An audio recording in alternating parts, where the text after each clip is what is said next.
ஒலி. ஐரோப்பிய வான் அலைகளில் தமிழ் ஒலி.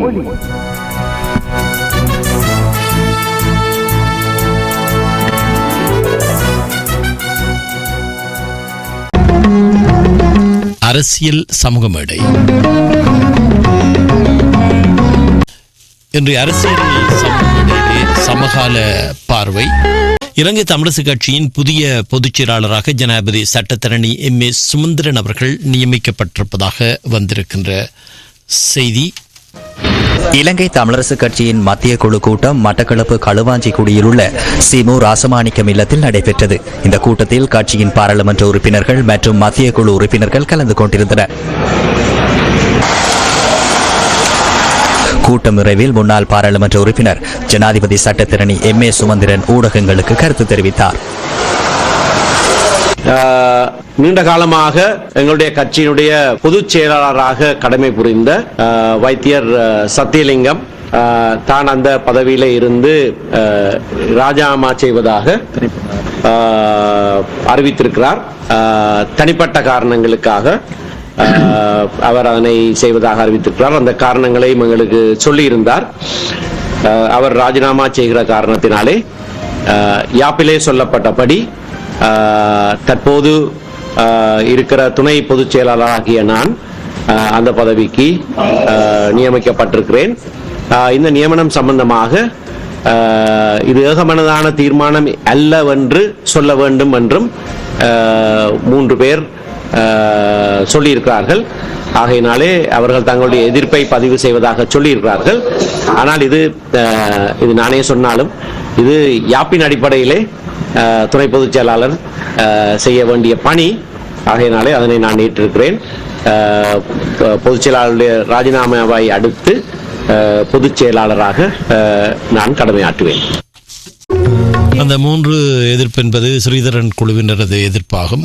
அடுத்தபடியமாக பெரிய நீலாவணையில் திறக்கப்பட்டுள்ள மதுபான சாலைக்கு எதிராக நீதிமன்றத்தின் ஊடாக நடவடிக்கை எடுக்கப்படும் என்று ஜனாதிபதி சட்டத்தரணியும் முன்னாள் நாடாளுமன்ற உறுப்பினருமான M.A. சுமந்திரன் இன்று போராட்டத்தில் குதித்து அங்கு போராட்டத்தை நடத்தி கொண்டிருந்தவர்கள் முதலில் சுமந்திரன் சாணக்கியன் போன்றவர்களுக்கு எதிர்ப்பை தெரிவித்திருந்தாலும் பின்னர் சுமந்திரன் அவர்களோடு நேரடியாக உரையாடி உறுதியளித்ததை தொடர்ந்து அமைதியானார்கள்.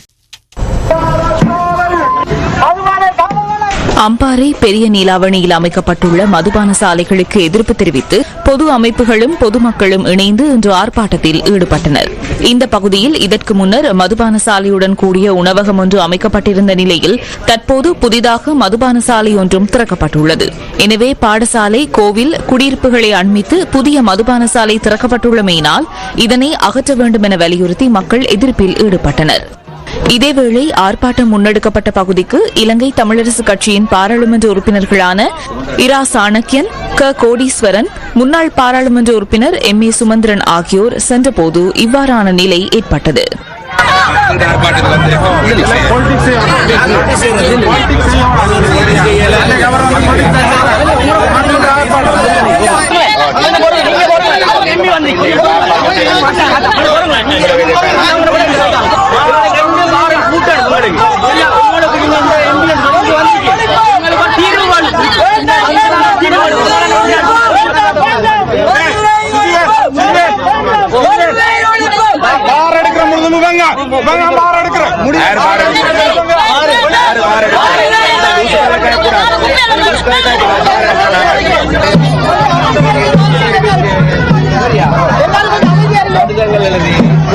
நீதிமன்றத்தில் போய் நான் உத்தரவிட்டேன்.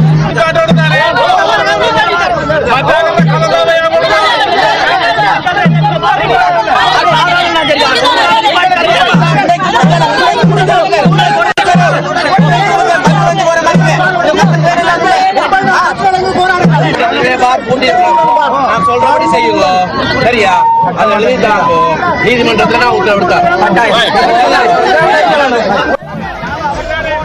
இதனை அடுத்து மதுபான சாலையை மூடுவதற்கான சட்ட நடவடிக்கையை மேற்கொள்வதாக ஜனாதிபதி சட்டத்தரணி M.A. சுமந்திரன் உள்ளிட்டவர்கள் உறுதியளித்ததை அடுத்து பின்னர் அங்கிருந்து வெளியேறி சென்றனர். தொடர்ந்து பழைய மதுபான சாலையில் இருந்து புதிய மதுபான சாலை வரை மட்டக்களப்பு கல்முனை பிரதான வீதியூடாக மக்கள் பேரணியாக சென்று எதிர்ப்பை வெளிப்படுத்தினர். இதனை அடுத்து ஆர்ப்பாட்டம் இடம்பெற்ற இடத்துக்கு கல்முனை வடக்கு பிரதேச செயலாளர் TJ அதிசயராஜ் வருகை தந்து மக்களுடன் கலந்துரையாடினார்.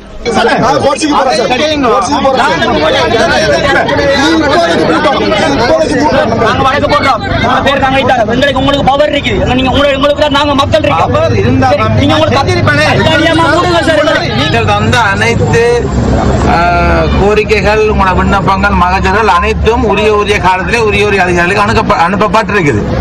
எந்த ஒரு இடத்திலையும் பிரதேச செயலகம் இந்த மதுபான சாலைக்காக சிபார்சு செய்யவில்லை. இதனை அடுத்து கல்முனை வடக்கு பிரதேச செயலாளர் TJ அதிசயராஜ் குறித்த மதுபான சாலை உரிமையாளருடன் கலந்துரையாடலில் ஈடுபட்டதனை அடுத்து இன்று மாத்திரம் தற்காலிகமாக மதுபான சாலை மூடப்பட்டது. இன்று ஒரு தற்காலிக வெற்றியை நாங்கள் பெற்றிருக்கின்றோம். வடக்கு பிரதேச செயலாளரை மனிதாபிமான அடிப்படையிலே அதனை தற்காலிகமாக மூடுவதற்குரிய ஏற்பாட்டை அவர் செய்திருக்கின்றார். இதை தற்காலிகமாக மூடி இருக்காங்க மக்கள். ஆனா இது தற்காலிகமான மூடல் வேணாம், நிரந்தரமாக இந்த இவ்விடத்திலே இந்த பார் இருக்க கூடாது.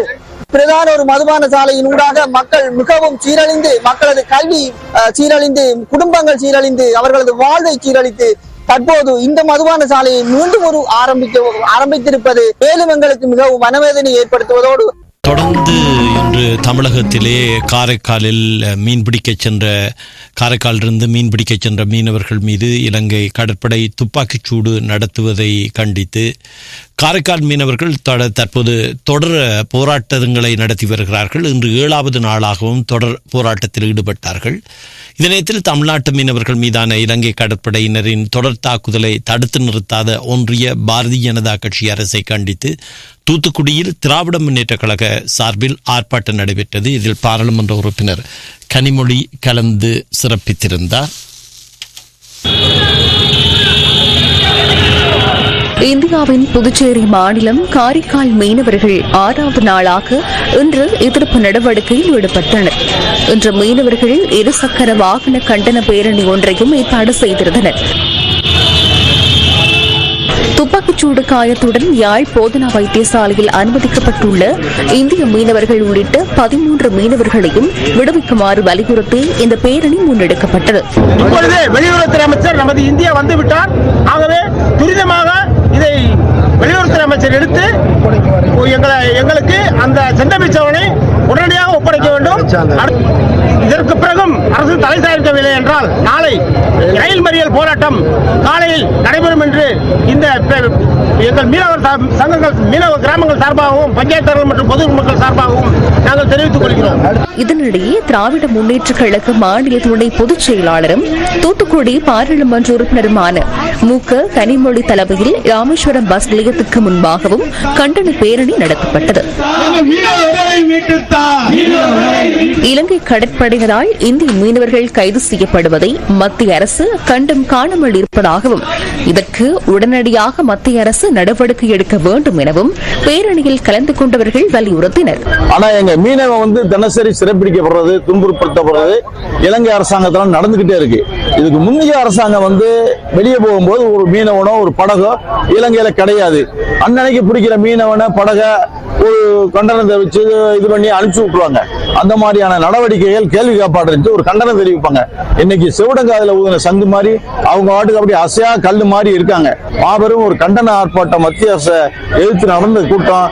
இந்த கூட்டத்தோட ஆர்ப்பாட்டம் ஆரவாரம் இந்த அரசின் காதுகள்ல ஒலிக்கணும். அந்த ஒலியோசை கேட்டு அவங்க இலங்கை அரசோட பேசி இதுக்கு ஒரு தீர்வு காணுங்கிறது எங்களோட நோக்கம்.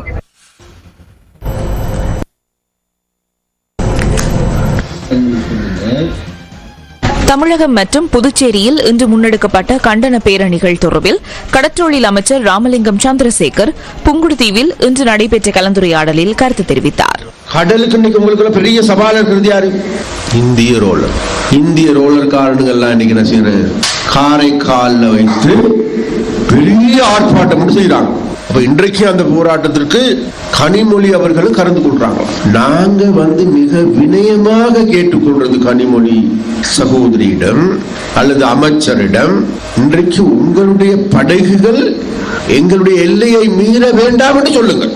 30 வருடங்களாக நாங்கள் யுத்தத்திற்கு முகம் கொடுத்த மக்கள் இப்பதான் ஓரளவு தலை தூக்கி கொண்டு வருகின்ற போது அந்த சீசன் டைம்ல வந்து உங்களோட ஆயிரக்கணக்கான படகுகள் வந்து கடல் வளத்தை நாசமாக்கி கொண்டு போற வழியில சொல்லி கொண்டு போறாங்க. நாங்க தொப்புள் குடி உறவு. அப்ப கனிமொழி அமைச்சருக்கு நம்ம சொல்ல வேண்டி இருக்கின்றது வேற எதுவும் இல்ல. நீங்க தொப்புள் குடி உறவா இருந்தா வச்சுக்கொள்ளுங்க, பரவாயில்லை.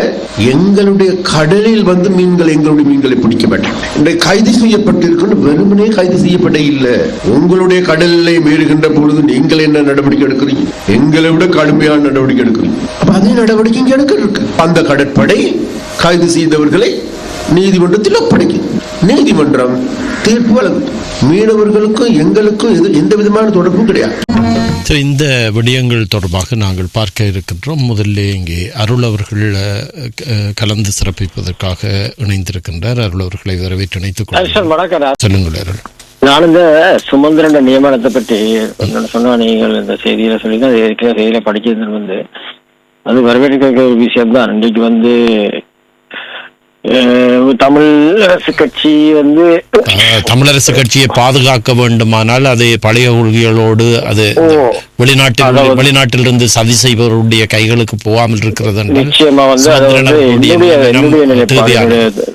அது வரவேற்கிறதுக்கு ஒரு விஷயமா தான் நான் பார்க்கிறேன். வந்து அதான் சுமந்திரன் வந்து இந்த பதவியை வந்து தன்வசம் பெற்றிருக்கும் போது இளையவர்களுக்கெல்லாம் முன்னுரிமை கொடுத்து ஒரு கட்சியை புதுப்பிச்சு தன்னுடைய, அதாவது வந்து அந்த பழமைவாத சில விடயங்களை விட்டு பழமைவாதத்தோட சேர்ந்துதான் வந்து இந்த புதுமைவாதம் சேர வேண்டும். இந்த பழமைவாதங்களை விட்டு இளம் சகோதரர்களுக்கு முன்னுரிமை கொடுத்துட்டே பார்த்தீங்கன்னு சொன்னா, ஆளும் கட்சி வந்து சில இளம் சமுதாயத்தை வந்து முன்னிறுத்தி ஒரு கவர்ச்சி அரசியல் போல வந்து மக்கள் மத்தியில வந்து ஒரு தங்களோட கதாநாயகர்களை காட்டிக்கொண்டு இருந்த முதிய அரசு பல வயது முந்த அரசியல்வாதிகளை கேலி கூத்தாக்கி வந்து எல்லோரும் தான் அப்படி ஒரு பிரச்சாரம் செய்திருந்தார்கள். உங்களுக்கு என்ன செய்தார்கள் சொல்லி. ஆனா இதுல நாங்க பார்ப்போமான்னு சொன்னால் என்ன செய்தார்கள் அரசியல்வாதி எல்லோருமே எல்லாரிடமும் கேட்கிறார்கள். ஆனா எந்த அரசாங்கம் வந்தும் இந்த நிகழ்ச்சியா காட்சியோடு போலாம் நினைக்கிறோம் வந்து எந்த அரசாங்கம் வந்தும் இதுவரைக்கும் கதிரையில் இருந்தது பிறகு எந்த ஒரு தீர்வையும் கொடுத்ததாக கிடையாது. இதுவர் வந்து பாராளுமன்ற தேர்தல் முடிஞ்சு சுமார் நினைக்கிறேன் 5 மாதங்கள் முடிந்து விட்டது. இவர் பொறுப்பேற்று சுமார் 2 மாதங்கள் 3 மாதங்கள் ஆகிவிட்டது. இதுவரையும் தமிழர் பற்றிய தீர்வுகளை பற்றியோ அல்லது அதாவது ஒரு தமிழருக்கான பிரச்சனை தீர்க்கணும் என்றோ தமிழ் அரசியல்வாதிகளும் கேட்கவில்லை. அவர்களும் எந்த விதமான முன்னெடுப்புகளையும் வைக்கவில்லை. அப்படி பார்க்கும்போது சுமந்திரனுடைய அதாவது இந்த கட்சிக்குள்ள மீள் எழுச்சி என்றது வந்து கண்டிப்பா தமிழரசு கட்சிக்கு தேவை. அதை என்னுடைய தனிப்பட்ட கருத்தை மக்கள் மற்ற என்ன நினைக்கிறார்கள். நான் இன்றைக்கு வந்து இங்கூட கதைக்கும் போது வந்து சுமந்திரன் பதவியை பற்றி பல ஊடகங்கள் வந்து அவருடைய பதவியை பற்றி வாழ்த்து தெரிவிச்சிருக்கும் போது கீழே எழுதியிருந்த அந்த கமெண்ட்ஸை பார்த்து கொண்டு வந்தேன். வந்து பல பேர் வந்து வெளிநாட்டில் இருப்பவர்கள் வந்து அது என்ன என்று தெரியல, சுமந்திரன் ஆளுமை தெரியாமல் இவர்கள் கதைக்கிறார்களா இல்ல வெறுமனவே வந்து ஒரு இரண்டு முகங்களோடு வேலை செய்பவர்கள் அதான் அந்த யுக்தியா பயன்படுத்துகிறார்களா அல்லது வந்து இப்படித்தான் நாங்கள் கண்டிப்பாக கதைக்க ஒருவர் இந்த ஆளுமை தெரிஞ்சும் இவரை நாங்கள் இப்படித்தான் வச்சிருக்க வேண்டும் என்று சொல்லி பிரச்சாரம் செய்து அவரை அடக்க முற்படுகிறார்களா அல்லது வந்து தமிழரசு கட்சியில தமிழருக்கு ஒரு தீர்வு கிடைக்கூடாது நியாயமான தீர்வா? அதாவது சுமந்திரன் சொல்ற இன்றைக்கு பாத்தீங்கன்னு சொன்னா அரச சட்டத்தரணியா இருக்கும் பொழுது வந்து நிறைய வழக்குகளை அவர் சந்திச்சிருக்கிறார், நிறைய பேரை வந்து வெளியே எடுத்துக்கிட்டு இருக்காரு இல்லையோ. ஆனா வந்து அதை ஏன் நீங்கள் வந்து ஒரு மறைச்சு நீங்கள் அவருடைய ஆளுமையும் அவருடைய அரசியல்ல வந்து எதிர்காலத்து அவர் சொல்ற அரசியல் வந்து நடைமுறைக்கு சாத்தியமான அரசியல் தான் நான் எடுத்துக்கொள்கின்றேன். இன்றைக்கு நீங்கள் இதில் தான் முடிந்த முடிவு, போராட்டம் தான் முடிந்த முடிவு, பிரபாகரன் தருவாரு, போராட்டம் வெல்லும்னு சொல்லி ஒரு மாயை காட்டி கொண்டிருக்கிற வழியில இலங்கைக்கான ஒரு இலங்கை ஜாப்பின் சட்ட திட்டத்தின்படி தமிழுக்கான தீர்வுகள் வர வேண்டும் என்றதை வந்து ஒரு முன்னிறுத்துறத வந்து ஏன் நீங்க ஏற்றுக்கொண்டீங்கன்னு தெரியாம இருக்கு. அல்லது உங்களிடம் வந்து அதுக்கான வழி ஏதாவது இருக்க வேண்டும். அதாவது நீங்கள் அதை எதிர்த்து சொல்ற அத்தனை பேரிடம் வந்து நீங்க தமிழருக்கான ஒரு தீர்வோ தமிழருக்கான ஒரு அதாவது தமிழம் என்ற தீர்வை கொண்டு வரதுக்கான ஒரு வரைவாகவும் கொண்டு இருக்கணும். ஏதாவது ஒன்று உங்கள்ட்ட இருந்து நீங்கள் அதை சமைத்து இருக்க வேண்டும். எந்த வெளிநாடு அரசாங்கத்திடமாவது நீங்க கொடுத்திருக்க வேண்டும். இல்லையா நீங்கள் வந்து ஒட்டுமொத்த தமிழ் அரசியல்வாதிகள் சேர்ந்து வந்து அதை செய்திருக்க வேண்டும். இது அப்படியான ஒரு நிலைப்பாடும் இல்லை இது வரைக்கும். ஆனா இலங்கைக்குள்ள வந்து ஒரு சாத்தியப்பட்ட ஒரு அரசியலை நாங்க சொல்ல விளைக்கிற வரைக்கும் வந்து நீங்க துறவிக்கின்ற ஒரு பட்டம் கட்டு இருக்குது. இன்றைக்கு அதுதான் சாத்தியமான்றது உண்மைன்றது வந்து பலருக்கு தெரிஞ்சும் ஏன் நீங்கள் உங்களுடைய விடாப்பிடிக்கா வந்து அதாவது ஒரு வைராக்கியத்தோட அதாவது தமிழனுக்கு தீர்வு கொண்டது வைராக்கியம் எல்லோருக்கும் இருக்குது. ஆனா என்ன தீர்வு இப்படித்தான் தீர்வு கிடைக்கும் நியாயமான கருத்து ஒரு பொதுவா நாங்க சொல்ல வரைக்கும் வந்து அவர் இங்க தோய்பட்டம் கேட்டுவீர்கள். ஒரு ஆளுமை உள்ள பெரிய அரசியல்வாதிகள் எல்லாம் வந்து ஒதுங்கி இருக்கிறதுக்கான காரணமே வந்து அவர்கள் தங்களுடைய ஒரு எதிர்கால அரசியல் இப்படித்தான் இளைஞர் இருக்கும் என்று சொல்ல வரும்போது நீங்கள் அதை வந்து தோய்பட்டம் கட்டி அவர்களை வந்து ஒரு உதாசீனப்படுத்தி விடுவீர்கள். அதனாலதான் வந்து இன்றைக்கு இந்த தமிழரின் இந்த அரசியல் நிலைமை வந்து இன்னும் கேள்விக்குறியா போய்கிட்டு இருக்கிறது. உதாரணத்து பாத்தீங்கன்னா கையெட்டி விகார பிரச்சனை எழுதிங்கன்னு சொன்னா தெரியும். தர்ஷன் ஒரு கேள்வி கேட்க வந்து அந்த விகார கட்டும் போது வந்து ராணுவ கட்டுப்பாட்டுக்குள்ள அந்த காணி இருந்தது தர்ஷன். அப்ப வந்து அது போராட்டம் அது அப்ப செதிர்க்கையில் அது எங்க தமிழ் மக்களால இல்லையா இல்ல செய்யலாம்.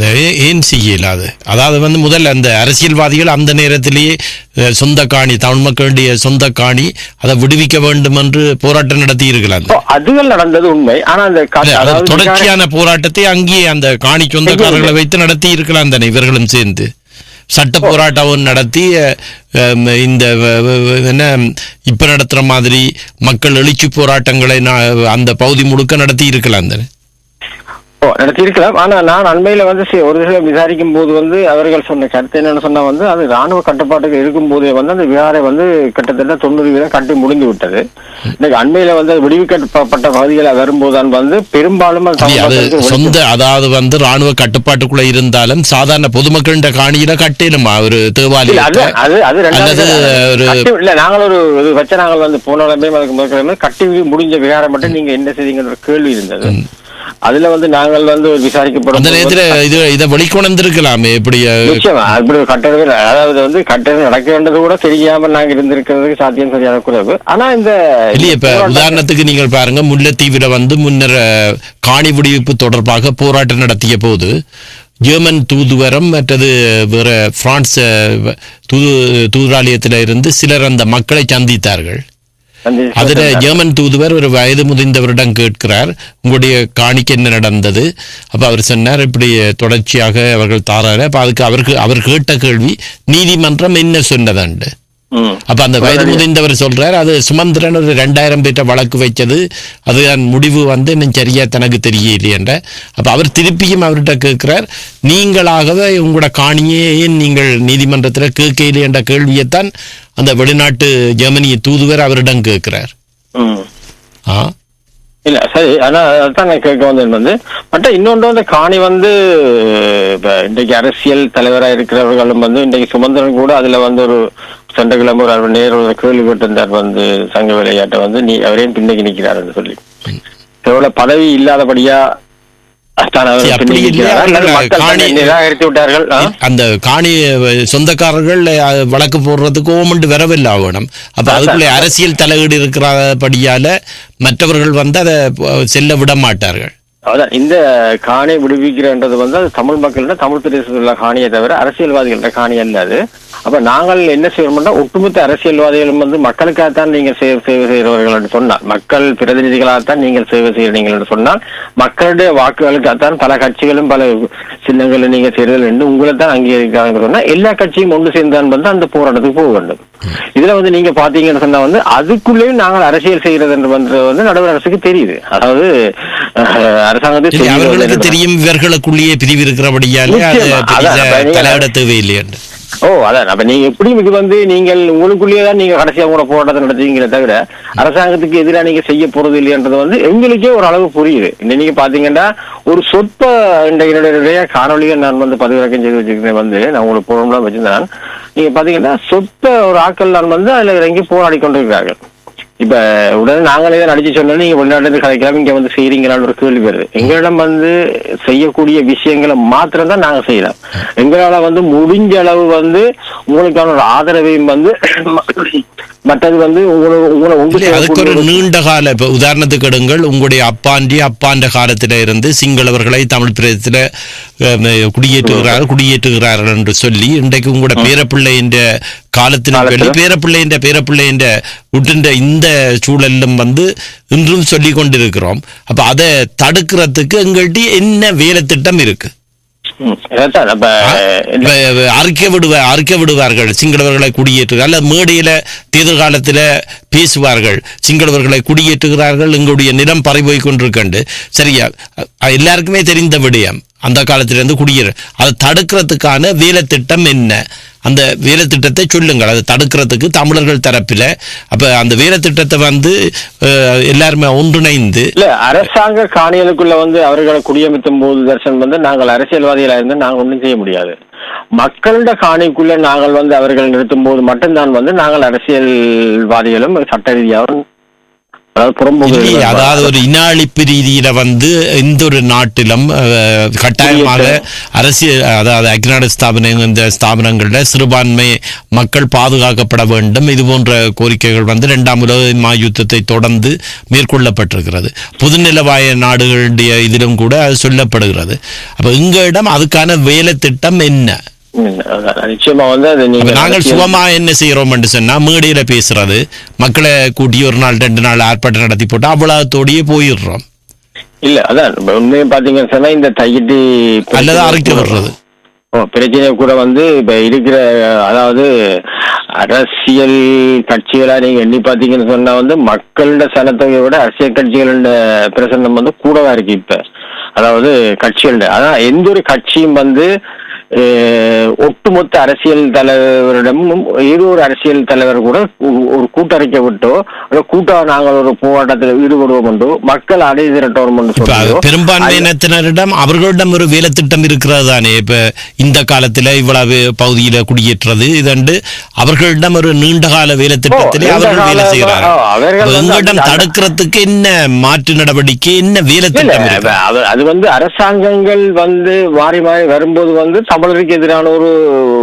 அதாவது இந்த வன்மங்களை காட்டிக்கொண்டுதான் இருக்கிறார்கள் நாங்கள் தான் அரசாங்கம் எங்களுக்கு அது நாங்கள் அரசாங்கத்தின் அடிப்படை பிரச்சனையை தானே இன்னும் கேட்டு கொண்டிருக்கிறோமே தவிர நீங்க சொன்ன மாதிரி அரசியல் ரீதியான அரசியல் நடவடிக்கைகள் இன்னும் எங்க மக்களுக்கு ஒரு தெளிவுத்தன்மை அதாவது அது பூத்தப்படவில்லை இன்னும் இப்ப மக்களோட நீங்க போட்டி கேட்டுக்கின்ற விலைவாசியிலிருந்து அடிப்படை ஒரு பிரச்சனை பற்றி தான் பேசிக் கொண்டிருக்கிறார்கள் நீங்க சொல்ற அளவுக்கு அந்த அரசியல் புரிந்துணர்வு இன்னும் மக்கள் அதையும் பேச வேண்டும் அதே நேரம் இதுக்கான வேலை திட்டத்தையும் பறந்து உலக ரீதியாக எல்லோரும் இணைந்து ஒரு கருத்தோட வேலை திட்டம் செய்கிற சூழலை உருவாக்க வேண்டும் நீங்க சொல்ற அரசியல் அரசியல்வாதிகளுக்கு மாத்திரம் புரிஞ்ச அரசியல் தர்ஷன் அந்த அரசியல்வாதிகளுக்கு புரிஞ்ச அரசியலை மக்களிடம் அவர்கள் ஒன்று இணைந்து மக்களுக்கு ஊடுருவி அதை விசாலப்படுத்தி அதை விளங்கப்படுத்தி சொல்ல வேண்டும் அவர்கள் ஆனா இன்னும் அந்த அரசியல் தெளிவுத்தன்மை அரசியல்வாதிகள் மக்களுக்கு உள்ள ஒரு நெருக்கம் நீங்க பாத்தீங்கன்னா வெறுமனவே ஒரு அடிப்படை சின்ன பிரச்சனைக்குள்ள போய்த்தான் அவர்கள் செய்கிறார்கள் நீங்க பாத்தீங்கன்னா இவங்க சொன்ன மாதிரி காணி அபகரிப்பு திட்டங்களுக்குள்ள காணிக்குள்ள குடியேற்றங்களுக்குள்ள அரசியல்வாதிகள் தங்களுடைய ஆளுமையை தான் காட்டணும் அதான் நீங்க இப்ப இருக்க அரசியல்வாதிகள் நீங்க பாத்தீங்கன்னா எல்லோரும் ஒரு வல்லமை வாய்ந்தவர்கள் அதாவது சட்டத்திறனையா இருக்கிறார்கள் மருத்துவராக இருக்கிறார்கள் ஏதோ ஒரு துறையில தேர்ச்சி பெற்றவராக இருக்கிறார்கள் அவர்களுக்கு அரசியல்ல அடிப்படை அறிவு அவருக்கு புரிஞ்சிருக்கும் அப்ப அவர்கள் அவர்களுக்குள்ளான கட்சி பேரனை விட்டு தங்களுடைய கட்சி கொள்கைகளை தள்ளி வைத்து விட்டு மக்களுக்காக சில இணைப்புகளை செய்ய வரும் சொன்னா அவர்கள் ஒன்றிணைந்து ஒரு விஷயத்தை செயல்படுத்த வேண்டும் நான் செய்தா நீ எதிர்ப்பாய் நீ செய்தா நான் எதிர்ப்பேன் என்று சொல்லி இந்த அரசியல் செய்யறன்றது இது எங்களுடைய அரசாங்கங்களுக்கு தெரியும் இவர்கள் இப்படிப்பட்டவர்கள் தான் என்ன சொன்ன இந்த போராட்ட காலமும் சரி அரசியல் காலங்களும் சரி நீங்க பாத்தீங்கன்னா சரிக்கரவாசி 30 வருடங்கள் இல்லையே அதை விட கூடிக்கொண்டு போகணும்னு சொல்லலாம் எந்த விதமான மாற்றங்களும் இல்லை இது இன்னும் நீங்க சொன்ன மாதிரி பாட்டன் பூட்டன் காலத்தில இருந்து நடக்கிற அரசியல் ராணுவ குடியேற்ற திட்டங்களையும் காணி பறிமுதல் திட்டங்களையும் தான் பேசிக்கொண்டிருக்கிறோம் திருவோணமலையில கோதாசன் அவர்கள் திருவோணமலையில பறிக்கப்பட்ட காணிகள் அந்த காலத்து வரலாறு இவ்வளவு தமிழர்களுக்கு இருந்தது பின்னர் யார் எப்படி பறித்தார்கள் இப்பொழுது அரசாங்கம் இவ்வளவு எடுத்து வைத்திருக்கிறது வனலாக இவ்வளவு எடுத்து வைத்திருக்கிறது பௌத்தவிக்குமாறு யார் கொடுத்தார்கள் என்ற முழுமையான ஒரு காணொளி ஊடாக அதை தயாரித்து வைத்திருக்கிறார் அப்ப அவர் சொன்னார் அதை எங்களுடைய அரசியல்வாதி உண்மையிலேயே அது ஒரு கொஞ்ச நேரம் 20 நிமிஷம் தான் ஆனா அவ்வளவு தரவுகளையும் அது சிங்கள அதிகாரிகளும் உதவி செய்திருக்கிறார்கள் அவருடைய வல்லமையினால் அதை ஒரு வெளிநாட்டில் உள்ள ராயந்திரிகள் பார்ப்பார்களாக இருந்தால் நிச்சயமாக குரல் கொடுக்க முன் வருவார்கள் அவ்வளவு கிளீனா அதை செய்திருக்கிறார் நாங்கள் போய் ரோட்ல இருந்து கத்துறதாலேயோ இல்ல அதுதான் இந்த தெளிவுத்தன்மையும் வந்து மற்றது அரசியல் திருப்பி என்ன சொன்னா வந்து அரசியல்வாதிகளுக்குள்ள அரசியல் அவர் அந்த காணி உறுதியில இருந்து இப்படி எல்லாவற்றையும் ஆவணப்படுத்தி இருக்கிறார். அப்ப அதை வந்து எங்களுடைய அரசியல்வாதிகளுக்கு போட்டு காட்டினா தொடங்கின உடனேயே அவர்கள் இது நான் பிறகு பார்க்கிறோம் என்று சொல்லி தங்களுடைய உட்பிரச்சனைகள் அதுகள் தொடர்பாகத்தான் கலந்துரையாடுகிறார்கள். நிச்சயமா இந்த ஆவணப்படுத்துறதுதான் ஞாபகம். நீங்க சொன்ன மாதிரி இந்த போராட்ட காலத்திலும் சரி அரசியல் காலத்திலும் சரி எங்களுடைய காணிகள் எங்களுடைய உறவுகள் எங்களுடைய பிரச்சனைகளை வந்து நீங்க சொன்ன மாதிரி ஆவணப்படுத்துறது மட்டும் இல்ல. இப்ப சிறுபான்மை இனங்களை வந்து இல்லாமல் செய்வதற்கான நடவடிக்கை என்றா இலங்கை அரசாங்கத்துக்கு பிரான்ஸ் அரசாங்கம் உதவி செய்ய போகுது என்று சொல்லி சொன்னா உடனடியாகவே இங்கே உள்ள நீதிமன்றத்தில் நாங்கள் நியாயம் கேட்கலாம். இப்படி செய்கிற ஒரு அரசுக்கு நீங்களே இங்க இவ்வளவு பேருக்கு வேலை வாய்ப்புகள் இல்லாமல் இவ்வளவு கஷ்டப்பட்டு வீடு இல்லாமல் இருக்கிற நேரத்தில் இந்த பணத்தை ஏன் அங்கு கொண்டு செல்கிறீர்கள் என்று கேட்டு நீதிமன்றத்துக்கு போனாலே அது அந்த பிரச்சனை பிரெஞ்சு மக்கள் மத்தியில போயிடும். முன்னிய காலத்திலே நான் அந்த ஒரு சம்பவத்தை ஏற்கனவே சொல்லி இருக்கிறேன். அதாவது இலங்கைக்கு வந்து அந்த கொடுக்குற நிதி வந்து மெட்ரோ இனாண்ட இடத்துல இருந்துதான் இலங்கைக்கு அந்த நிதியுதவி கொடுக்கறதுக்கு கூட்டம் நடத்தப்படும். அப்ப உதயமண்ணி அவர்கள் இருந்த காலகட்டத்தில் அவர் இதாக தயாரித்து தந்திருந்தார். பிரெஞ்சு மக்களே இப்படி நாங்கள் வந்து இந்த நாட்டுக்கு வர விரும்ப இல்லை, ஆனால் இப்படியான கொடுமையால தான் வருகிறோம். இப்படி இங்க இருந்த அவர் இருந்த போதுதான் அது நடந்த, அப்புறம் எல்லாம் கைவிட்டாச்சு. அப்ப இந்த சண்டைக்கு நீங்கள் நிதியை கொடுத்து எங்களை இன்னும் அகதியா இங்க வர பண்ணுகிறீர்கள், இந்த பணத்தையே இங்கேயே வீதிகளிலேயே எவ்வளவு பேர் படுத்திருக்கிறீர்கள், உங்களுக்கு இதை செலவழிக்கலாம் அல்ல சம்பள உயர்வுக்கு பயன்படுத்தலாம் என்று சொல்லி அந்த அவர் தவறுதலாக அந்த அந்த கூட்டம் வைக்கிறது என்ற இலங்கைக்கு நிதி கொடுக்கிறது என்ற தொலைபேசி இலக்கத்துக்கு தொடர்பு கொண்டு உங்கள் கண்டனத்தை தெரிவியுங்கள் என்ற. அப்போ நானும் வேற மேற பாக்கியநாதன் திருவந்ததாக இருக்கணும். ஒபேரா மெட்ரோல இருந்து டூரிஸ்ட் வாரிடம் தானே அங்கே இருந்து கொடுத்து கொண்டிருந்தோம். அப்போ ஒரு 45 நிமிஷத்துல போலீஸார் வந்தார்கள். வந்து இதுல கொடுக்க இல்லாத நீங்க போவோன்ட்டு சொல்லி நான் அப்படி எங்கே எழுதியிருக்கு கொடுக்கப்படாதான்ட்டு. அவர் விருப்பம் இல்லாட்டி தன் போலீஸ் ஸ்டேஷனுக்கு தான் நான் பாரம் பிரச்சனையில வான்னு சொல்லி ஏற்றி கொண்டு போனார்கள்.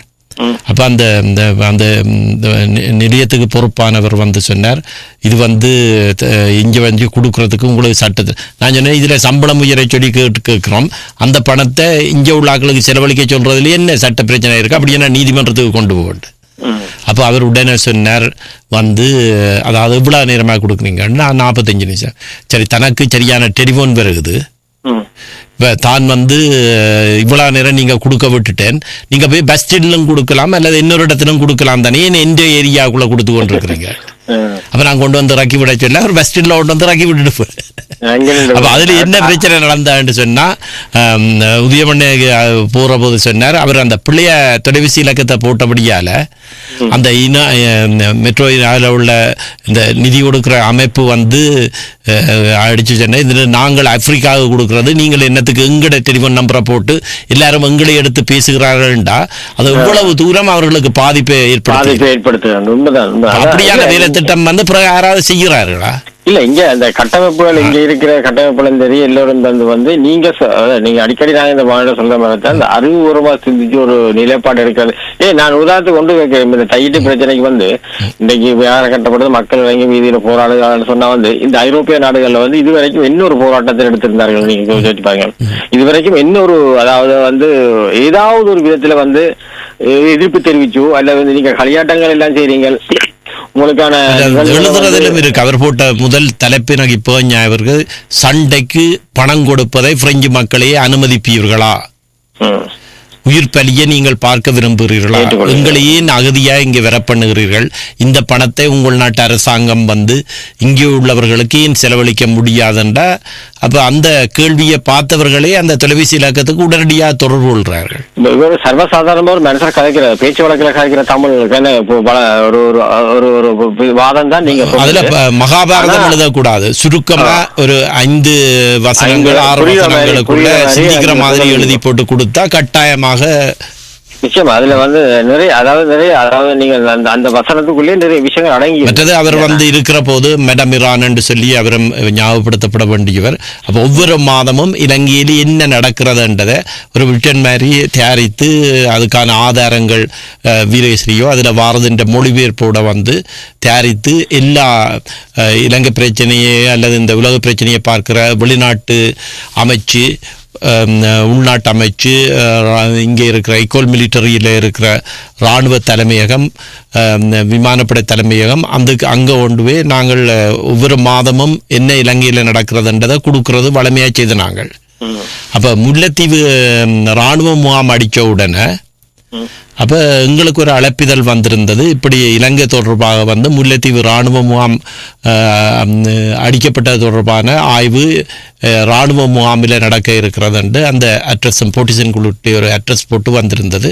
அப்போ நாங்கள் உதயமண்ணியோட போயிருந்த போது அங்கே ஒரு தர விடுதலை புலிகளை பயங்கரவாத அமைப்பு இது கண்டிக்கப்பட வேண்டும் என்று கதைச்சு கொண்டிருக்கேக்குள்ள இன்னொரு தர எழும்பி எங்களுக்காண்டி வாதாடுறார். தமிழர்கள் இப்படித்தான் போராட்டம் தொடங்கினது, தமிழர்கள் ஜனரீதியா போராடின போராட்டத்தை நசுக்க முற்பட்ட அந்த மக்கள் என்ன செய்வார்கள், அப்ப அவர்களாக விரும்பல என்று எங்களுக்காண்டி ஒருத்தர் வாதாடுறார்.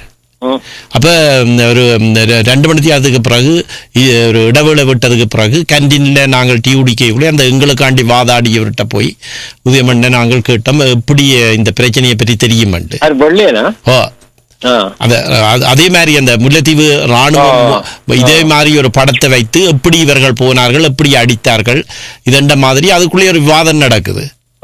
ஏண்டா அவர்கள் இப்படி இன்னொரு சம்பவம் நடக்காமல் இருக்கிறதுக்கான முன்னேற்பாடாக அவர்கள் கருத்துக்களை பரிமாறுற போது வெளிப்பார்வையாளர்களாக ஏன் எங்களுக்கு அவர் தான் சொன்னார், தான் எங்களுக்கு பார்வையாளராக வாரத்துக்கு அனுப்பினது என்னண்டா யாரோ கொண்டு தன்னிட்ட இதை தந்து இங்க தங்களுடைய ஆபீஸ்ல கொடுக்கறதான் தான் அதை வாய்க்கப்படியால தான் தெரிஞ்சு கொண்டு.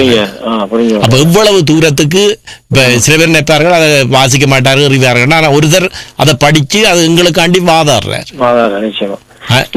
அந்த சூழல் என்ன வேலை திட்டம் பிறகு நடத்தப்பட்டதுண்டா நாள் வந்தது பிறகு என்ன வேலை திட்டம் கடை நடத்துறது, எங்களுக்கு காசை தந்துட்டா நாங்கள் எல்லாம் பெற்று தந்துடுவோம் என்று சொல்லி அவனவன் கொள்ளையடிச்சு கொண்டு போனதான் நடந்தது. கடைசியா அவற்றை மனதையும் உடைச்சு உதயமண்ணின் மனதையும் உடைச்சு அவர் போற போது அவர்கிட்ட இருந்தது தன்னை அர்ப்பணிப்போட ஒரு ஞானி மாதிரி தான் ஆபீஸ்ல இருந்து வேலை செய்தவர். அவர்கிட்ட சொந்தமாக இருந்தது 2 டவுசரம் 2 ஷர்ட்டும் அதுக்குள்ளான் படுத்து கிடந்து இதுதான் வேலை. அப்ப அப்படி ஒரு வேலை திட்டம் நடந்தபடியால தான் எங்களுக்கு ஒரு அங்கீகாரம் எல்லாம் கிடைச்சது. பிறகு போதைப்பொருள் கள்ளத்தொழில் காட்டடிச்சு கிடந்த சந்தர்ப்பங்களையும் எல்லாமே நாசமாக்கி நாங்களே எங்களை அழித்து விட்டு இன்றைக்கும் இந்த இரவில இப்ப பேசிக் கொண்டிருக்கிறோம். நிச்சயமா அவர் இருக்கும்போது புதுக்கவார தமிழாக்கு சோசியல் காசு கொடுக்கப்பட்டாங்க. முந்தைய நாங்கள் தான் சோசியல் காசு கொடுக்கிறோம்.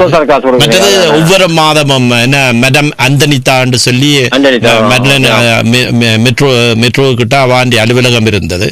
அப்ப அங்க ஒஃப்ராக்கு அப்ப பொறுப்பா இருந்தவா மேடம் குரோந்திரி என்று அவருக்கு ஒவ்வொரு இல்ல அப்ப அந்த இங்க பொருளாவிலத்துல அதுல இருந்த காலகட்டத்தில் பெரிய பில்டிங் மெட்லைன்ல அவ தன்னுடைய அலுவலகத்துல ஒஃப்ரால இருந்து 2 அதிகாரிகள் மேடம் அவாதான் டிரெக்டரா இருந்தவா மேடம் குரோந்திரி என்று. அப்ப அவர்கள் வேற அப்ப நாங்கள் இந்த வீடியோ மகேசன் வீட்டுல போய்த்தான் இலங்கையில பின்ன நடக்கிறதுன்றத வீடியோவை தோத்து அரமணத்தியால கேசட்ல இவர் ஆங்கிலத்துல உதயமண்ணன் நன்றா பேசுவார் தானே, அப்ப அதை விளங்கப்படுத்தி அந்த சம்பவங்கள் பத்திரிகை கட்டுரைகள் அதை போடுறதனூடாக அந்த அதிகாரிகளுக்கு இலங்கையில் என்ன நடக்கிறது என்று தெரிந்து அந்த காலத்துல தான் பலருக்கு அரசியல் தஞ்சம் எல்லாம் பெருமளவில் கொடுக்கப்பட்டது. அப்ப உங்களை விசாரணைக்கு கூப்பிடாமலே லெட்டர் பாக்ஸ் அந்த வீடியோ கேசட்டுகள் தான் காரணம். அந்த அடித்தளங்கள் இன்றைக்கும் அந்த வீரெல்லாம் இவ கிளைகளாக இப்ப எங்களுக்கு எதிரான பிரச்சாரங்கள்லாம் அங்க போகுது ஒழிய அதை டிஃபெண்ட் பண்ணி பேசுறதுக்கு இவர்களுக்கு செயல் திட்டமும் செய்ய தெரியாது. இப்படி நடைமுறை அந்த அளவு ஆளுமை உள்ள நீங்க சொன்ன மாதிரி அந்த நேரம் அர்ப்பணிப்பு இருந்தது. அர்ப்பணிப்போட ஆளுமை இருந்தது. அர்ப்பணிப்பு கனவேறு தேவையில்லை, 2 பேர் அர்ப்பணிப்போட இருக்கிறவ இருந்தா எல்லாமே செய்துட்டு போகலாம்.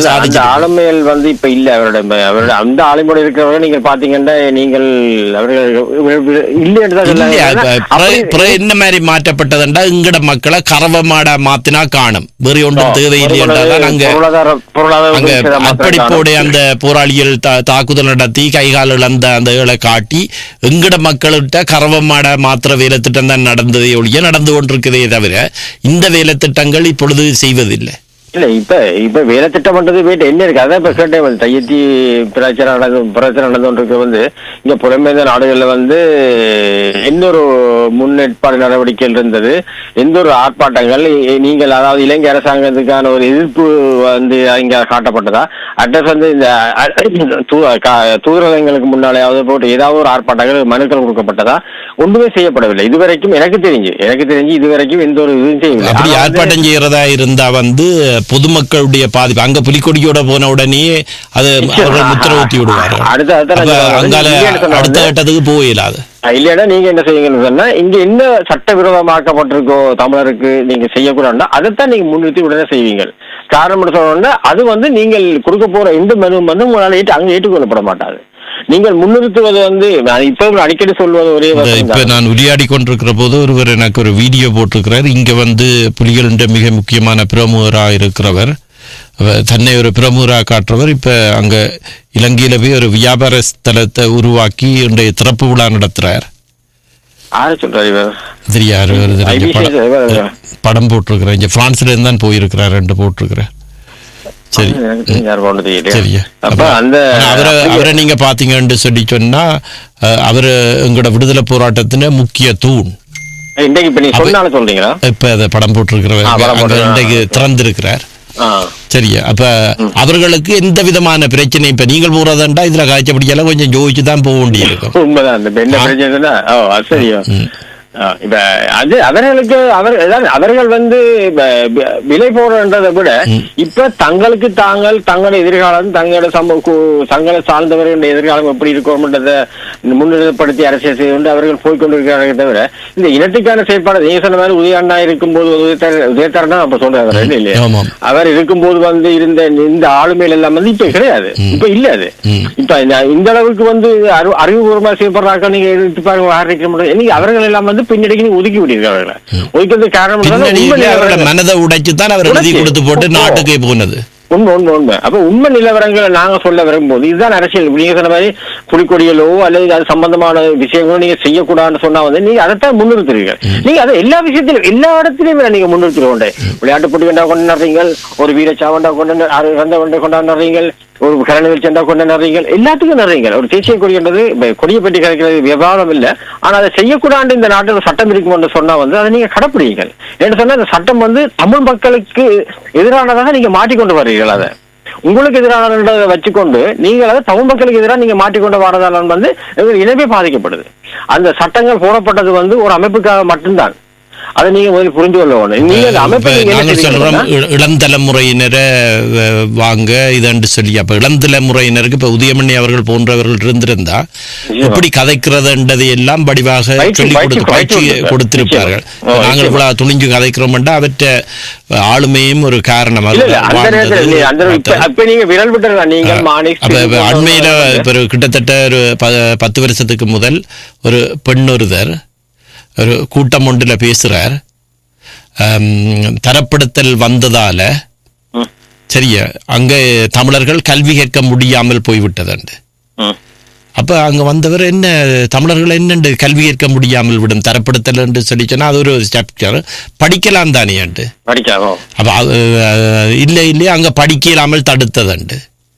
அப்ப அதோடையே அங்க உள்ளவர்கள் அந்த வந்தவர்கள் குழம்பி விட்டார்கள். என்ன படிக்கலாம் தரப்படுத்தல் என்பதே அவருக்கு தெரியல, புள்ளி என்றதை அவருக்கு தெரியல. அவர் பிரெஞ்சு தெரியும் என்றதுக்காண்டி விளங்கப்படுத்துறார். அதுக்கு பிறகு படித்தவர் எத்தனை பேர் கடைசி அவரை சரியான முறையில தயார்படுத்தியாவது அனுப்பி இருக்கணும். உண்மைதான். இல்ல அந்த தயார்படுத்தல் நீங்கள் பெண்ணே பாத்தீங்கன்னு சொன்னா அந்த செய்திகளை மாத்திரம், அதாவது இவ கொண்டு போற செய்திகளை நீங்கள் பாத்தீங்கன்னு சொன்னா தங்களுக்கு என்ன தேவைன்றதை மாத்திரம் தான் செய்தியா கொண்டு போறார்கள். சரியா, தங்களுக்கு என்ன தங்களுடைய அமைப்புக்குள்ள என்ன தேவைன்றதை மாத்த மக்களுக்கு என்ன தேவை கொண்டு போறது இதுவரைக்கும் நான் கேள்விப்படவே இல்லை. இந்த மக்களுக்கு என்ன தேவை, மக்களுக்கு என்ன இனி தேவைன்றதை சொல்லப்பட.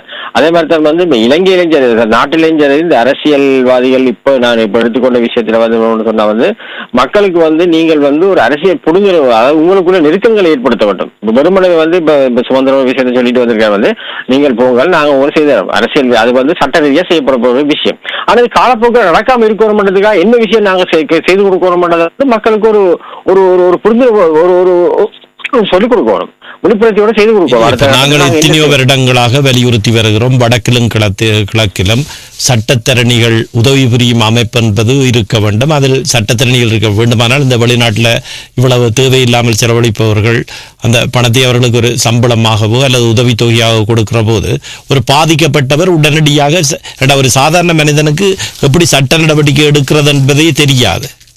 உங்களோட காணிக்குள்ள ராணுவத்தினர் வந்தாலோ அல்லது உங்களை வீதிகளிலேயே அவர்கள் சட்டவிரோதமாக உங்களுக்கு தொல்லை தந்தாலோ ஒரு பயத்திலேயே அவர் போக மாட்டார். இப்படி ஒரு சட்டத்தரணிகள் சங்கம் இருக்குண்டா உடனடியா நீதிமன்றத்துக்கு போனா அங்க நீதிமன்றத்துக்கு கட்டாயமா 2 போதியையும் கூப்பிடுவார்கள். அப்ப அது தொடர்பாக அவர்களுடைய பெயர் எல்லாம் பெறும். அதிலேயே பயத்திலே அவர்கள் போய்விடுவார்கள் என்று இந்த பிரச்சனைகளுக்கு எல்லாம் முற்றுப்புள்ளி ஓரளவுக்கு வைக்கலாம். தமிழ்நாட்டுல புதுசா கட்சி தொடங்கவங்களை பார்த்தீங்கன்னு வந்து இந்த பட்டறைகள் வந்து திறக்கிறார்கள். அதாவது அரசியல் பட்டறைகள், அதாவது மருத்துவ பட்டறைன்னு சொல்லி வழக்கறிஞர் பட்டறைன்னு சொல்லி அந்த நீங்க பாத்தீங்கன்னு சொன்னா அடி அது எவ்வளவு தூரத்துக்கு சாத்தியமோ தெரியாது. எங்களோட நாடு தமிழ்நாட்டு பாக்கிகள் அரசியல் கட்சி தொடங்குறத பாக்கிறது எங்களோட நாடு வந்து சிறிய நாடு, இந்த சனத்தொகையும் குறைவு. அப்ப நீங்கள் வந்து இன்னும் வடிவா இந்த மக்களை வந்து ஒன்றிணைந்து வந்து பல விஷயங்களை வந்து அப்படி செய்தா வந்து சட்டத்திறனிகளாக இப்ப சட்டத்திறனிகளாக படிப்பதற்கு பெரிய அளவில் மாணவர்கள் ஆர்வம் காட்டுவதில்லை. அப்ப இப்படி ஒரு உதவியை செய்தா நிறைய பேர் மாணவர் சட்டத்திறனியாக வருவதற்கு முயற்சி செய்வார்கள், மற்ற அனுபவத்தையும் பெறுவார்கள். நிச்சயமா அது உண்மைதான். இன்னைக்கு வந்து நீங்க இந்த சில கோமாளி அரசியலாளர் வந்து எங்களோட அரசியல் வந்து வேறு திசைக்கு போய் கொண்டிருக்கு. அதாவது வந்து நீங்க சில விஷயங்கள் பார்த்திருப்பீர்கள். வந்து நீங்கள் வந்து இந்த அரிச்சனோட விஷயம் நீங்க பாத்தீங்களா, அந்த ஒரு உணவகத்துக்கு நடந்த விஷயம் அடித்து இந்த காவல்துறையிட்ட மன்னிப்பு கேட்டு சமாதானம் 2 பேரும் பரஸ்பரம் ஒற்றுமையா போய்விட்டார்கள். மன்னிப்பு கேட்டு சமாதானமா போனாங்க. மன்னிப்பு கேட்ட விஷயம் அப்படி ஒரு சம்பவம் தேவையான்னு சொல்லிட்டு எனக்கு தேவை. அதாவது வந்து நீங்கள் வந்து அவர் நடந்த விஷயம் தேவையா? அப்படி ஒரு விஷயத்தை நீங்க பாஞ்சு செய்யறீங்க பார்த்தா அடுத்த நிமிஷம் வந்து நீங்க உங்களுக்குள்ள ஒரு சமரசம் பண்ண சொல்லி போய் கொண்டிருக்கிறதுனா என்ன பொறுத்தவரை நீங்கள் வந்து சீமான கடத்த ஒரு விளம்பரம் தேவைங்களோட இருக்கிறது. உங்களுக்கு இந்த விளம்பரம் தேவை அல்லது உங்களுக்கு அப்டேட், அதாவது ஒவ்வொரு நாளும் வந்து உங்களுடைய பேச்சுக்கள், உங்களுடைய முகங்கள், உங்களுடைய இதுல எல்லாம் வந்து சமூக ஊடகங்கள்ல வரணுமன்றதுக்காக வந்து நீங்க செயல்பாடு செய்கிறீர்களா அல்லது உண்மையாவே நீங்க அரசியல் செய்கிறீர்களா? உங்களுக்கு இருக்க ஆளுமை இருக்கின்றபடியாத்தான் வந்து உங்களை வந்து ஒரு அரசியல்வாதியாக்கி ஒரு மக்கள் பிரதிநிதியாக்கி ஒரு மக்கள் மன்றத்துக்கு கொண்டு மக்கள் இருத்தினவர்கள் உங்களை. ஆனா நீங்க செய்ய வேண்டிய காரியம் என்னன்னு பாத்தீங்கன்னு சொன்னா இதுவரைக்கும் உருப்படியான காரியம் ஒன்று நீங்க செய்தா எனக்கு தெரியாது. அரசியல் ரீதியாகவும் மக்களுக்கு வந்து நீங்கள் மக்களுக்கு உங்களுக்கு வாக்கு போட்ட மக்களுக்கு வந்து நீங்க அரசியல் வந்து நீங்க என்ன செய்திருக்கிறீங்களோட கேள்வி இருக்குது. நீங்க மற்ற இப்ப நீங்க அதான் அன்றைக்கு நான் போன சொன்ன மாதிரி இப்ப நீங்கள் செய்யற அரசியல் என்று சொன்னா வந்து யாரு பெரியவர் யார் சிறியவர், நான் உன்னால் அரசியலுக்கு வரல, நீங்க என்னால் அரசியலுக்கு வரல. நீங்கள் உங்களை காட்டுறதுக்கான ஒரு தளமா வந்து உங்கள் மக்கள் பிரதிநிதி அனுப்புறதுக்கு வந்து நீங்கள் அதைத்தான் இப்ப பயன்படுத்தி கொண்டு இருக்கிறது.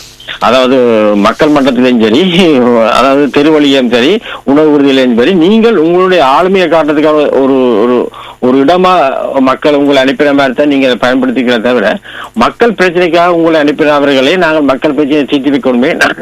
அடுத்த கட்டமா நான் என்ன அதாவது அவர் வந்து சுயேட்சையா கேட்டிருக்கலாம், மற்றவர் கட்சி மூலமா கேட்டிருக்கலாம். நாங்க எல்லோரும் ஒன்றிணைந்து ஒரு மக்களுக்கான ஒரு தீர்வை கொண்டுறதுக்கான ஒரு நிலைப்பாடு இருக்க வேணும். அல்லது அரசியல் எங்களுடைய சின்னங்களையும் எங்களுடைய அரசியல் கொள்கைகளையும் தவிர்த்து வைத்துவிட்டு நாங்கள் தமிழ் மக்களின் பிரதிநிதிகளாக வந்து கையிட்டு பிரச்சனையிலிருந்து அத்தனை பிரச்சனைக்குமான ஒரு தீர்வுக்கு வந்து நாங்கள் ஒற்றுமையா சேர்ந்து ஒரு அரசாங்கத்துக்கு அழுத்தம் கொடுக்க வேண்டும். அந்த எண்ணங்கள் எந்த ஒரு அரசியல்வாதிகளுக்கும் இல்லை, இன்றைக்கு இருக்க மக்கள் பிரதி எவருக்கும் இல்லை. நீங்கள் உங்களோட கதிரையை வந்து நீங்க இஷ்டப்படுத்திக் கொள்வதற்கும் உங்களோட வருமானங்களை வந்து நீங்க பெருக்கிக் கொள்றதுக்கும் நீங்க உங்களோட வாகன வசதியோட இருக்கிறதுக்கும் தான் வந்து உங்களோட மக்கள் நீங்கள் சொல்றதை நம்புறார்கள். அரசியல் காலங்கள்ல வந்து அப்படி வந்து உங்களை பிரதிநிதித்துவம் வந்து எவ்வளவு தேஞ்சு கட்டரம்பா போய் கொண்டிருக்கிறது உங்களுக்கு தெரியும். 23 இருந்த காலத்திலையும் சரி, எதிர்கட்சியா இருந்த காலத்திலையும் சரி, இன்னைக்கு 3-4 பேர் ஒற்றை இலக்கங்கள்ல வந்து இன்றைக்கு நீங்கள் 5க்குள்ள அடங்கிட்டீங்க உங்களோட இலக்கங்கள் எல்லாம் வந்து. மாற்று பெரும்பான்மை கட்சிகளுக்கு வந்து உங்களோட ஆசனங்கள் போய்கொண்டிருக்கிறதுக்கு காரணம் வந்து மக்களிட மனமாற்றம். இந்த மக்களிட மனமாற்றத்தை வந்து இனி நீங்க விட்டு கொடுப்பீர்கள்னு சொன்னா, நான் போன சொன்ன மாதிரி ஒரு காலத்துல வந்து இன்னைக்கு அடுத்த வரப்புறம் மாகாண சபை தேர்தலில் வந்து உங்களோட பிரதித்துவம் எல்லாம் விளக்கப்படைக்கு வந்து நீங்கள் வந்து எங்க நாடு பிரிச்சு கேட்க முடியாது. இப்ப நீங்க தையிட்டு பிரச்சனை மாதிரி கோண்டாவிலும் பிரச்சனை வரலாம், கோண்டாவில் மாத்திரமில்லை யாழ்ப்பாணத்திலும் பெறலாம், நல்லூர் கிட்ட பெறலாம். சாத்தியக்கூறுகளை வந்து நீங்க வந்து அதுக்கான வழிகளை நீங்களே திறந்து விட்டு கொண்டிருக்கிறீர்கள். நீங்கள் ஆரம்ப காலத்திலிருந்து வந்து அரசியல் இப்படி நீங்கள் இப்படி சம்பவங்கள் நடக்க வந்து சட்ட ரீதியா அணுகி அதுக்கு ஒரு தடுப்பாணைகளோ தடுப்பு விதிகளை நீங்க பெற்றிருந்தீர்கள் சொன்னா வந்து அடுத்த கட்டத்துக்கு போறதுக்கு அரசாங்கம் பயப்பட்டிருக்கு. இன்றைக்கு அப்படி அல்ல. இன்றைக்கு அரசாங்கம் தன்னுடைய அஜெண்டாவை வந்து விஸ்தரிச்சு கொண்டிருக்கு வடக்கு கிழக்கு பகுதியில.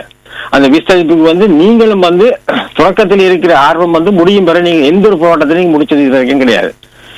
எந்த ஒரு போராட்டம் நீங்க தொடங்கி மக்கள் அதை காணா போனவர்களாக இருந்தாலும் சரி, இறந்தவர்களாக இருந்தாலும் சரி, காணி இருந்தாலும் சரி, விகார கட்டத்தில் இருந்தாலும் சரி, எந்த ஒன்றுக்கும் வந்து நீங்க ஆரம்பிச்சது வந்து எந்த ஒன்று முடிச்சு வச்சா எனக்கு தெரியாது.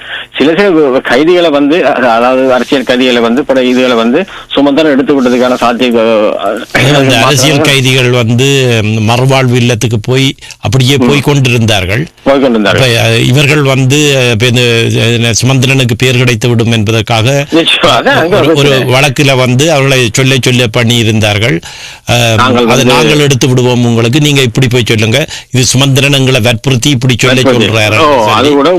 அதோட அந்த வெளியில போய் கொண்டிருந்தது அந்த அமைதியான முறையில சிங்கள மக்களும் பிரச்சனை இல்லாத மாதிரி அவர்கள் மறுவாழ்வுக்கு போற மாதிரி போய் கொண்டிருந்ததை அந்த ஒருவரை கொண்டு இவர்கள் சொன்னதோட அதுவும் போச்சுது.